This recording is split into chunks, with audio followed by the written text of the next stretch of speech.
당신은 누구의 종입니까? 라는 제목으로 하나님 말씀 증거하도록 하겠습니다.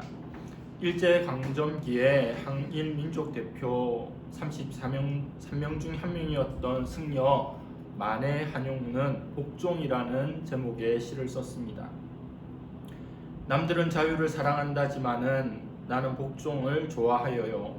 자유를 모르는 것은 아니지만 당신에게는 복종만 하고 싶어요. 복종하고 싶은데 복종하는 것은 아름다운 자유보다도 달콤합니다. 그것이 나의 행복입니다. 그러나 당신이 나더러 다른 사람을 복종하려면 그것만을 복종할 수가 없습니다. 다른 사람을 복종하려면 당신에게 복종할 수 없는 까닭입니다. 자유라고 하는 것은 너무도 소중하고 아름다운 가치입니다. 이 자유를 온전히 누리지 못하는 시대와 세대의 사람들은 이 자유를 쟁취하기 위해서 투쟁하였고 또 많은 피도 흘렸습니다. 그런데 만해 한용우는 이 자유라고 하는 것을 스스로 포기하겠다고 합니다. 그리고 누군가에게 복종하겠다라고 하는 그의 고백을 하고 있습니다. 당신에게 복종하고 싶다는 겁니다. 이 당신은 누구일까요? 그가 승려이었기에 부처일 수도 있습니다. 또 나라 잃은 슬픔 가운데 살고 있었기에 그 당신은 조국일 수도 있습니다. 우리 인간에게 주어진 하늘이 부여한 그 자유를 포기하면서까지 기꺼이 포기하면서까지 당신에게 복종하고 싶은 마음이 우리를 감동케 합니다. 어느 목사님이 LA 거리를 걷다가 한 청년이 붉은 글씨로 티셔츠에 인상적인 문구를 새겨 놓은 것을 보았습니다. 나는 예수 그리스도의 종입니다라고 하는 문구가 그 티셔츠에 있었습니다. 지나가면서 인상적으로 보았는데 지나가면서도 참 그 청년이 기특하다는 생각이 들어서 뒤를 돌아보았습니다. 티셔츠 앞면에 나는 그리스도의 종입니다라고 적혀 있었는데 티셔츠 뒤에도 등판에도 글이 적혀 있었습니다. 그 청년의 등에는 이런 문구가 적혀 있었습니다. 당신은 누구의 종입니까? 오늘 본문의 제목입니다. 설교의 제목, 당신은 누구의 종입니까? 나는 예수 그리스도의 종입니다. 예수 그리스도의 노예입니다. 그렇다면 당신은 누구의 종입니까? 여러분들은 누구의 종입니까? 종은 자유가 박탈된 사람입니다. 아프리카의 수많은 사람들이 자유가 박탈된 채 그들을 식민지로 삼았던 국가에 끌려가 종으로 한평생 살았습니다. 자신이 종일 뿐만 아니라 결혼해서 낳은 아이들도 자동적으로 종이 되었고 한평생 종으로 살았습니다.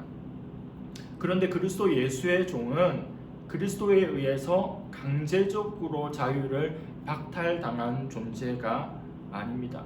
그리스도 예수의 종은 하나님께서 날 택하여 주신 것에 감사하고 내가 주님을 믿는 믿음에 감격하여서 제가 이제는 주님의 종입니다라고 스스로 자유를 포기한 존재입니다.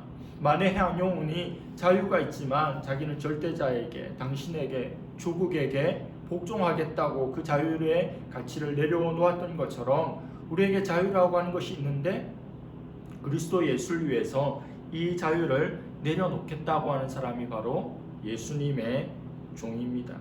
그들은 예수 그리스도를 자신의 삶의 주인으로 인정합니다. 그리고 그분에게 순종하는 삶을 살기를 결단하는 사람들입니다. 오늘 본문 속에 가장 많이 반복적으로 나오는 단어가 바로 순종입니다.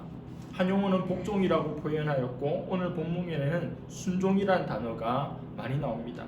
그렇다면 왜 우리는 그 고상한 가치인 자유를 내려놓고 예수 그리스도의 종이 되어서 그분의 노예가 되어서 그분께 순종해야 될까요? 어떤 이유, 어떤 근거가 있겠습니까?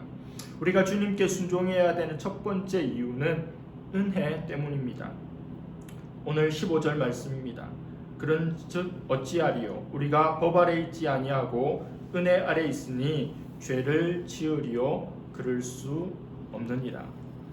여러분들은 자녀들을 양육할 때 여러분들이 만들어 놓은 법 아래에서 이 자녀들을 양육하고 있습니까? 아니면 은혜로 우리 자녀들을 양육하고 있습니까? 자녀들을 양육함에 있어서 법을 제정해 놓고 자녀를 양육하는 가정은 없을 겁니다. 규율도 있고 규칙도 있고 또 가르침도 있겠지만 세상의 법, 국가의 법과 같은 강제 규정들은 잘 없을 겁니다. 그런 법을 만들어 놓으면 이런 일들을 자녀들은 해야 하고 또 그 법을 어겼을 때는 형벌도 받게 되는 겁니다. 자식들이 잘 살아갈 수 있는 법을 만들어 놓고 그것을 잘 지키지 못했을 때는 가정에서 추방하거나 혹은 호적에서 지워버리는 것과 같은 방식으로 자녀들을 양육하지 않을 겁니다. 엄격한 가정, 또 자유로운 가정이 있겠지만 기본적으로는 부모님의 사랑으로, 은혜로 우리 자녀들을 돌보고 양육할 겁니다. 우리는 우리의 자녀들을 우리의 법, 부모의 법이 아니라 은혜 아래 두고 그들을 양육하고 있습니다. 마찬가지로 하나님의 자녀인 우리들도 하나님의 법, 율법이 존재하지만 그 율법보다는 하나님 은혜 안에 거하는 존재임을 우리는 잊지 말아야 합니다. 그렇다면 이런 질문을 한번 던져볼 수 있겠죠. 우리 인간이 법 아래 있을 때와 은혜 아래 있을 때 어느 경우에 죄를 덜 짓게 되는가? 피상적으로 그냥 막연하게 생각해 보면 법 안에 있을 때라고 생각할지 모르겠습니다. 은혜는 자유로우니 내가 이렇게 저렇게 행해도 회개하고 돌이키면 되겠다는 생각을 할 수 있고, 법이라고 하는 것은 너무 엄격하기에 잘못했을 경우에, 저질렀을 경우에 벌을 받게 되기에 법을 어기지 않기 위해 애쓰기 쉽다고 생각할 수 있습니다. 그러나 바울은 그렇게 말하지 않습니다. 우리가 은혜 아래 있을 때 오히려 죄에 대해서 승리하기가 훨씬 쉬워진다고, 은혜 안에 있을 때 죄를 이길 수 있다고 가르치고 있습니다. 우리는 율법 아래 있는 존재이지만 은혜 아래 있는 존재입니다. 그래서 죄가 우리를 속죄할 수 없습니다. 죄가 우리를 주관할 수 없습니다. 죄가 우리를 다스릴 수 없습니다. 은혜의 힘이 율법의 힘보다 훨씬 더 강하기 때문에 그렇습니다. 빅토르 위고의 레 미제라블은 은혜의 힘이 법의 힘보다 강함을 보여줍니다. 잘 아시는 것처럼 장발장이라는 사람이 가정이 너무 가난해서 배고픔을 해결하기 위해서 빵 한 조각을 훔치게 됩니다. 결국 그 죄로 감옥에 갇혀서 19년이라는 세월을 복무하게 됩니다. 그리고 복역을 마친 후 출소하게 되죠. 그런데 장발장을 유심히 관찰하던 자벨 형사가 있었습니다. 이 사람은 사람을 쉽게 바뀌지 않는다는 신념을 가지고 있었기에 19년간이나 감옥에 살았지만 장발장은 바뀌지 않았을 것이라는 생각을 가지고 또 죄를 지을 것이다, 내가 바로 붙잡아야 되겠다는 생각을 하고 그를 감시하고 쫓아다니게 됩니다. 그러던 중 장발장은 미리엘 주교의 환대를 받습니다. 배고프고 따뜻한 곳이 필요했는데 이 주교가 장발장을 환영해주고 그의 필요를 챙겨주었습니다. 근데 장발장이 그 집을 떠나 나오면서 은그릇을 훔쳐 나오게 되었습니다.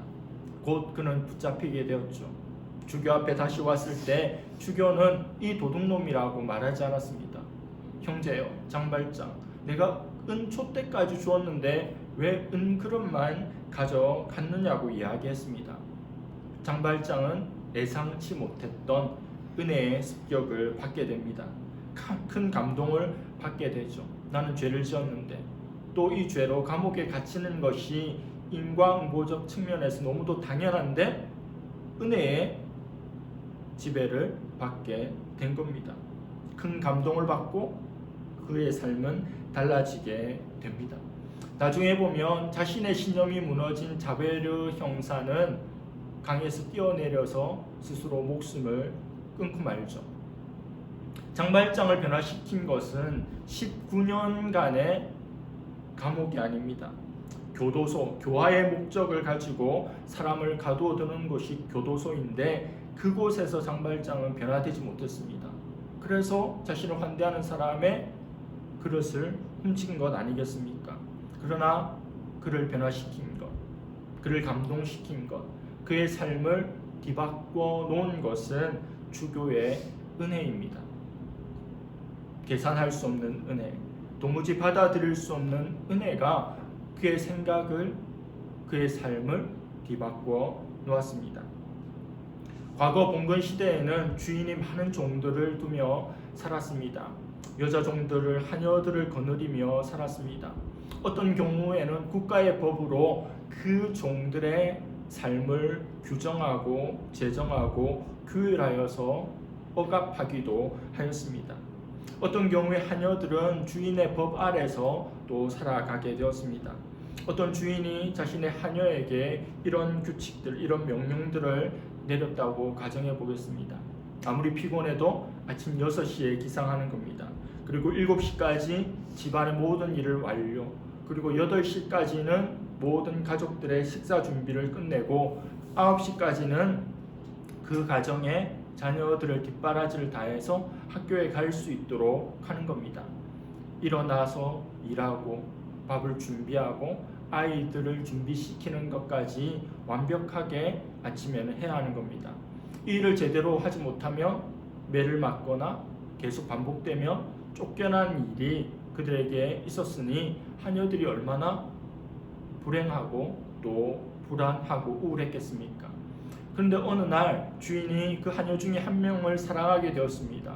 결국 결혼하여 자신의 아내로 맞이하게 되었습니다.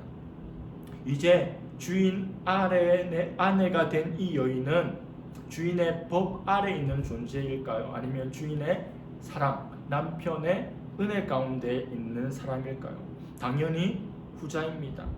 이제는 자기 남편의 사랑 안에서, 은혜 안에서 살아가는 존재가 되었습니다. 그렇다고 이제 막 살 수 있을까요? 오늘 결혼했다고 오늘부터 막 살 수 있을까요? 그렇게 할 수 있지만 그렇게 안 한다는 겁니다. 이 여인은 전에는 아침 6시부터 일어나서 9시까지 이 일들을 해야 했고 하루 종일 일해야 했습니다.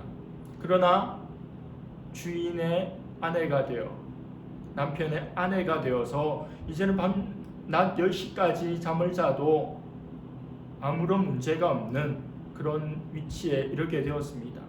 그러나 그녀의 삶은 달라지지 않습니다. 여전히 일찍 일어납니다.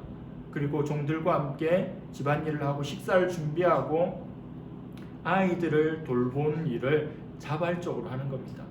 똑같은 일인데 그전엔 종으로 그 일을 해야 되기 때문에 했고 이제는 내가 사랑과 은혜 안에 마땅히 내가 자율적으로 자발적으로 하고 싶은 일을 하는 것이 차이입니다.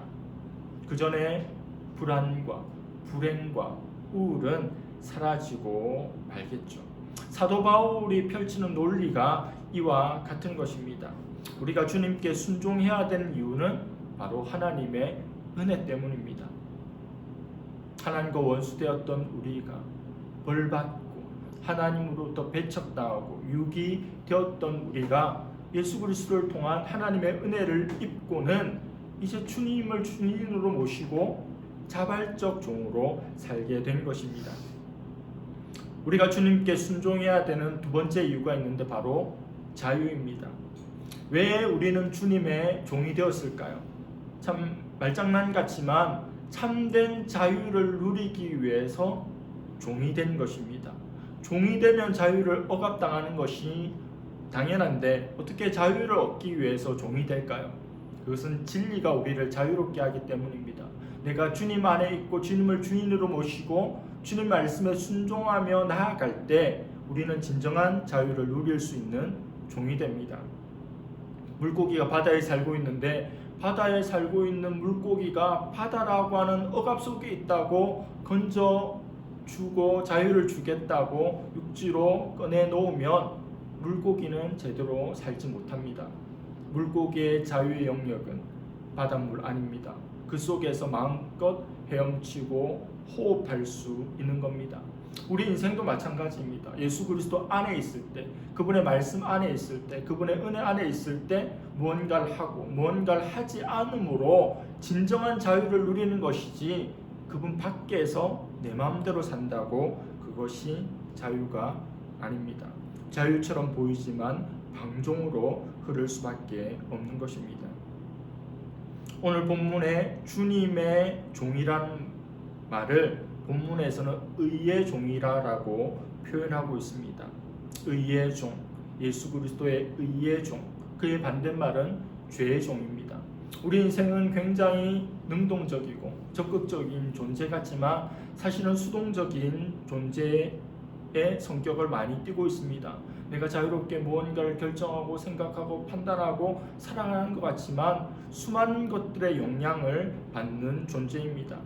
세상 사람들은 우리처럼 교회를 나오고 예수 그리스도를 믿고 신앙생활을 하는 사람들을 보면 대개는 참 답답하겠다, 자유롭지 못하다, 깝깝하다, 구속되었다라고 많이들 생각합니다.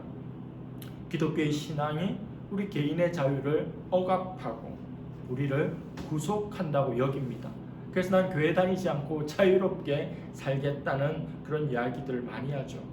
그러나 얼마나 많은 사람들이 그들이 생각하는 자유로움을 잃어버리고 사는지 모릅니다. 종으로 살아가죠.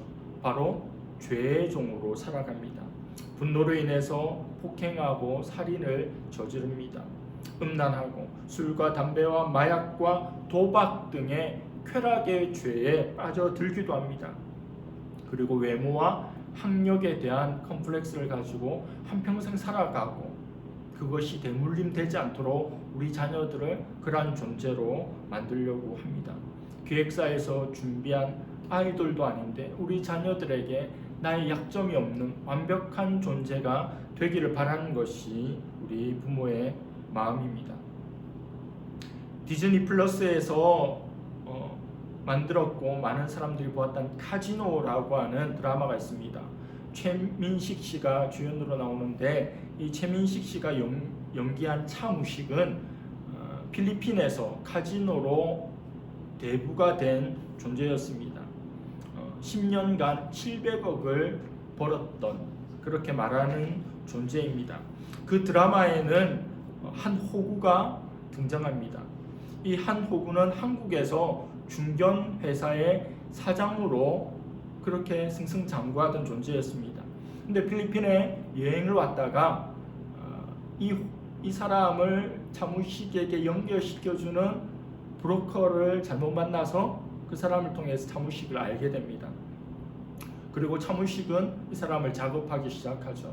처음에는 그가 묵고 있는 호텔의 방을 업그레이드 시켜줍니다. 그리고 나중에는 비행기 좌석까지 업그레이드 시켜주죠. 그러니까 이 사람에 대한 호감을 가지게 되고 그 카지노도 가게 됩니다. 그 사람과 관계를 계속 맺어가죠. 처음부터 많은 돈을 잃는 것은 아니죠. 그 사람과 관계를 가지고 호감을 가지고 그 사람들의 모습을 보면서 조금씩 빠져들게 됩니다. 돈을 따기도 했으니 계속 카지노가 생각나고, 한국에 들어와도 필리핀 생각만, 회사에서 일해도 카지노 생각만 하게 되는 겁니다. 결국 얼마 되지 않아서 이 사람 자신의 가진 모든 것을 다 잃게 됩니다. 극 중에서 보면 나 200억 잃었어 라는 표현을 합니다. 불과 몇 달 만에 한 사람으로 말미암아, 물론 자신의 탐욕 때문이긴 하지만 200억을 날려버렸습니다. 나중에는 돈까지 그 차무식에게 빌리지만 차무식은 이제 그 사람을 단물을 다 빨아먹었다는 것을 알고는 냉랭하게 대하고 차용증까지 쓰려고 합니다. 그리고 이 사람은 자신의 마지막 재산인 그 회사까지 누군가에게 팔아버리는 장면이 나옵니다. 죄의 종이죠. 돈의 종이고 도박의 종입니다. 내가 얼마든지 컨트롤할 수 있고 이 정도 가지고 내가 즐길 수 있고, 나 지금까지 승승장구했고 사업도 이렇게 일으켰다고 생각했던 존재이지만 단 한 사람의 꾀임에 의해서 혹은 그 마음에 있는 탐욕에 불이 일어남으로 모든 것을 날려버리고 비참한 나락으로 떨어졌습니다. 이 세상의 호구가 그 카지노 호구 한 명밖에 없겠습니까? 성경에 나오는 가장 탁월했던 지혜의 소유자가 누구입니까?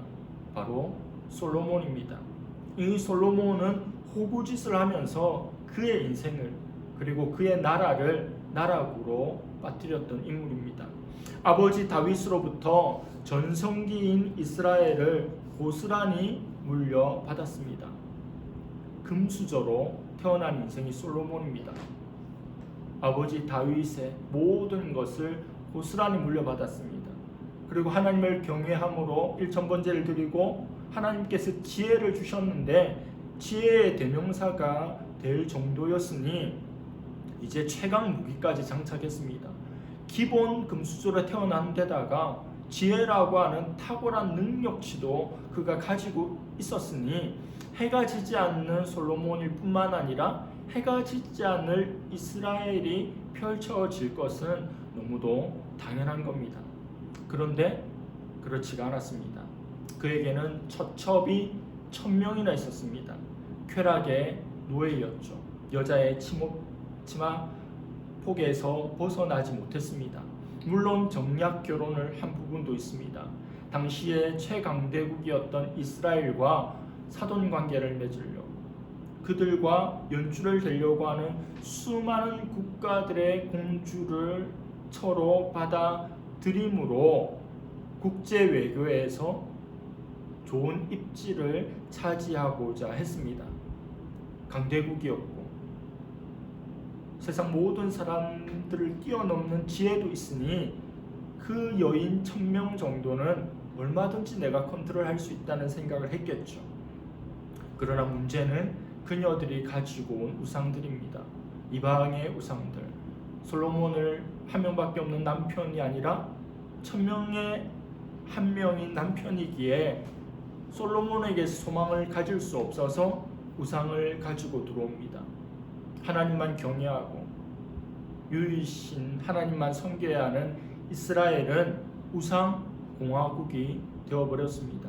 하나님께서 2번이나 솔로몬에게 경고하셨지만 마치 머리카락 잘린 삼손처럼 솔로몬은 그 얼개를 풀 수가 없었던 겁니다. 우상 공화국이 되어서 망해져가는 이스라엘의 흐름을 솔로몬 혼자로는 해결할 수 없었습니다. 지혜의 청년으로 시작하였지만 탐욕의 노예로 한평생을 살았습니다. 그래서 잠언 전도서들 그가 남긴 글들을 보면 그의 회한이 구구절절 들어있습니다.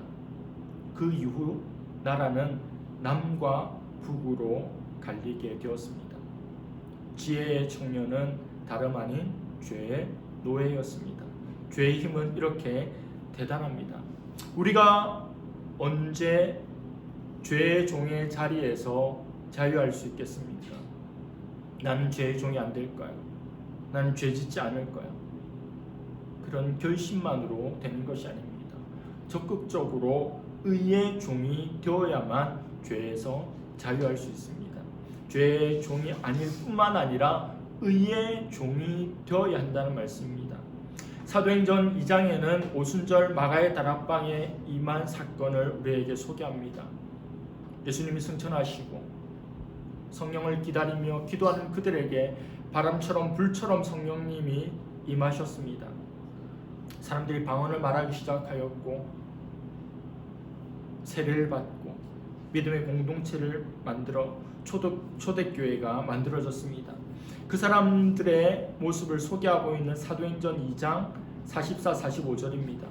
믿는 사람이 다 함께 있어 모든 물건을 서로 통용하고 또 재산과 소유를 팔아 각 사람의 필요를 따라 나눠주며 그들은 함께 모였습니다. 그리고 자기 물건을 함께 나누어 썼습니다.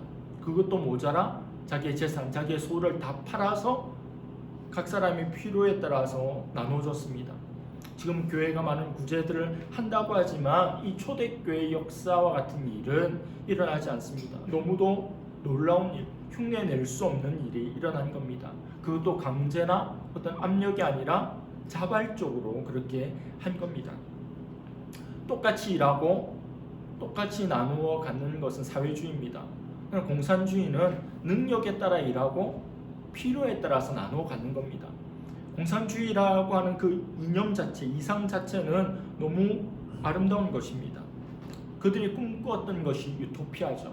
그냥 유토피아라고 하는 단어는 헬라어 후토퍼스라고 하는 단어가 어원입니다. 후는 없다는 것이고 토퍼스는 장소입니다. 즉 유토피아는 이 땅에 없다는 겁니다. 사람들이 능력에 따라서 일하고 또 각각의 필요에 따라서 나눠 갖는 공산주의자들의 이상은 이 인간 사회에서 결코 일어날 수 없다는 겁니다. 그래서 지구상에서 가장 가난한 이들이 그들이고 그들의 이상이 오히려 펼쳐지지 않는, 유정자들은 부유하고 대부분의 사람들은 너무도 찢어질 듯 가난한 모순의 현상들이 일어난다는 겁니다. 능력에 따라 일하고 필요에 따라 나눠 갖는 그 이상 사회가 성경에 나오는데 초대교회입니다. 자신의 모든 것을 나누어 주고 필요한 사람이 가져가는 겁니다. 하루 10시간 일할 수 있는 사람 10시간 일하는데 그는 한 끼만 먹겠다고 하는 겁니다. 어떤 이는 병들어서 하루에 1시간밖에 일을 못하는데 또 그 병 때문에 잘 먹어야 되니까 3-4끼가 필요한 겁니다. 이것이 아무 문제 없이 이루어지는 사회, 그것이 유토피아이고 그것이 초대교회에 일어났습니다. 보통의 인간 사회에서는 일어날 수 없는 일입니다. 인간의 계산으로는 있을 수가 없는 일이죠. 그러나 성령님이 임하시며 하나님의 영의 지배를 받게 되면, 의의 종이 되면 일어날 수 있음을 초대교회 성도들이 우리에게 보여주고 있습니다. 그것이 바로 하나님 나라입니다. 나는 세상의 종입니까? 나는 하나님의 종입니까? 우리는 하나님의 종이라는 표현에 종종 부담을 갖습니다. 주의 종 하면 목사나 주의 종이고 우리는 감히 그 표현을 안 쓰는 듯 하지만 또 종이라고 하는 단어를 쓰고 싶지 않은 마음도 있습니다. 당신은 주의 종, 이렇게 생각합니다. 열린교회 김남주 목사님의 책을 보면 항상 그리스도의 노예 김남준 이렇게 씁니다. 노예라는 표현은 종보다 훨씬 더 강한 어감으로 와닿습니다.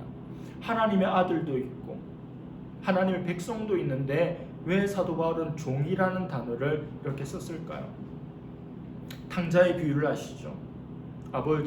부유한 아버지의 집에서 모든 것을 가졌으나 가짜 자유를 찾기 위해서 집을 떠났던 둘째 아들이 아버지께로 돌아올 때 저는 아버지 집에 종이 되겠습니다라고 말하는, 아버지 집에 있는 종보다도 더 못한 돼지 지엄 열매를 구하나 그것조차 먹을 수 없는 처지에 자신을 보게 되는 겁니다. 귀한 아들에서 아주 처참해진 자신의 현장에서 아버지 집에 있는 종보다 못한 자신을 발견하고 아버지께로 돌아가게 되는 겁니다. 탕자의 비유를 보면 종이라는 표현조차 얼마나 호사스러운 표현인지를 알게 됩니다. 악인과 함께 장막에 거하는 것보다 주님의 집에 움직이러 있는 것이 더 낫습니다. 죄의 종의 자리에서 은혜의 종의 자리로 우리의 신분이 변화되었음을 잊지 말기를 바랍니다. 자유라는 이름의 방종이 아닌 복종이라는 이름의 진짜 자유를 누리기를 바랍니다. 가수 김종서의 노래 아름다운 구속이 우리의 삶이 되기를 원합니다. 누군가에게 묶이지만 그것이 너무도 자유롭고 아름다울 수 있기를 바랍니다. 우리가 자주 고백하는 찬양, 오직 주의 사랑에 매여서, 주님의 사랑에 우리가 매여서 내 영이 기뻐 찬양할 수 있는 그런 우리의 신앙과 우리의 삶이 될 수 있기를 간절히 바랍니다. 기도하겠습니다. 하나님 아버지 감사합니다. 오늘 말씀을 통하여 이 세상에는 2가지 종류의 종이 있음을 보게 되었습니다. 죄의 종이 있고 의의 종이 있음을 알게 되었습니다. 하나님께서 우리에게 베풀어 주신 은혜로 말미암아 우리가 죄를 이기고 의의 종이 그리스도 예수의 자발적인 종이 되기를 원합니다. 주님에 묶이지만, 주님께 구속당하지만 주님 안에, 그 말씀 안에, 그 진리 안에 진정한 자유가 있으므로 그 안에서 마음껏 기도하며 숨쉬며 하나님 안에 살아갈 수 있는 우리가 되기를 원합니다. 자유로운 것 같으나 자유가 없는 이 세상의 억압 속에서 벗어나게 하여 주시고, 주님께 묶임 바 되었지만 그것이 진정한 자유라는 것을 깨닫고 주님 안에 살아갈 수 있는 우리 모두가 되게 하여 주시옵소서. 감사드리며 예수님의 이름으로 기도드립니다.